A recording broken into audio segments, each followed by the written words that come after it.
Retired Colonel Thomas Jerry Curtis was a POW in Vietnam for more than 7 years. That's even longer than well-known POW and former Senator John McCain. Tonight, in our new monthly series, Voices of the Brave, Curtis, a Temple resident, shares his story of survival and faith.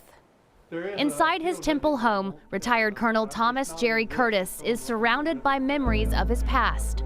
The Air Force veteran spent 25 years in the military, 7.5 of those as a POW in Vietnam. The will to live gets pretty strong when somebody's trying to kill you. In 1965, Curtis volunteered as a search and rescue helicopter pilot. He arrived in Thailand in April and flew several rescue missions to Vietnam in a helicopter like this, the H-43. If I were in their shoes, I would want somebody coming to do what I was going to try to do with combat search and rescue. It was the right thing to do. But in September, while trying to rescue another crew, disaster struck. We went from 100% power to 18% power, and I had to fall about that far until the blades were in the trees. Curtis had already begun lifting the stranded pilot to safety when his helicopter started going down. My first thought as I start down and realize that I can't fly, that I'm going to smash him like a bug, because he is in the hoist and he is just to the side, but he's also close to being underneath. We didn't tumble. As the blades came off, the trees were thick enough that we just went straight down. And exciting fall, but a sudden stop.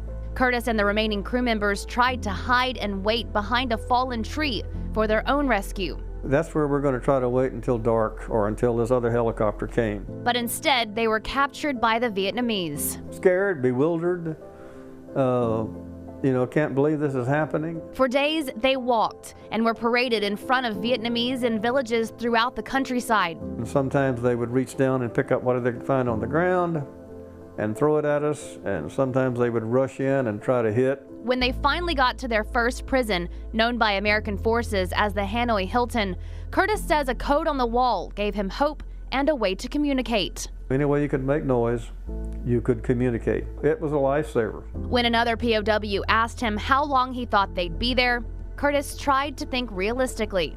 I mustered all the pessimism that I could, and I said, Commander, we're going to be here at least a year. And I've often wondered in my mind, what would I have done had I known that my sentence was 7.5 years? As the years passed, Curtis and his fellow prisoners were moved from prison to prison, camp to camp. Eventually, he was allowed to write these letters back home, where his wife Terry and their 2 children were waiting and praying for his return.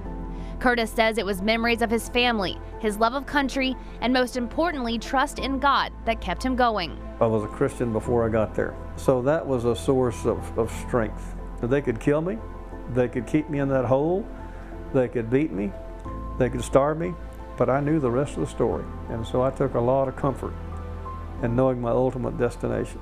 Finally, in 1973, Curtis and other POWs were released. We were loaded on the bus, riding through Hanoi. The whole time we were on that bus, there was no joke telling, no loud talk. It was a very somber occasion. We got to see it to believe it before it's going to happen. He even walked onto the plane with the pilot he'd been trying to save all those years before. I sort of nudged him and I said, Will, see, I told you if you'd stick with me, I'd get you out of here. Only 7.5 years too late. And when they finally left the ground, Curtis says the POWs erupted in cheers, captured in this picture. It was absolute bedlam, and we believed. We were on our way. I hadn't really thought a lot about homecoming. It was just freedom that I wanted. When he returned to the States, he had a hero's welcome. Our reception was one of joy, best way I can put it. Finally, you're free again. But he'll never call himself a hero. I don't think any of us consider ourselves heroes. We did what we had to do.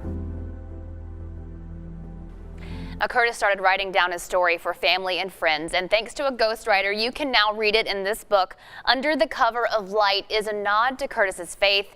You can hear more of his story, even the story in his own words, by heading over to our website, kcentv.com. And also, if you are a Central Texas veteran and you want to share your story with me, please reach out. Send me an email, veterans@kcentv.com.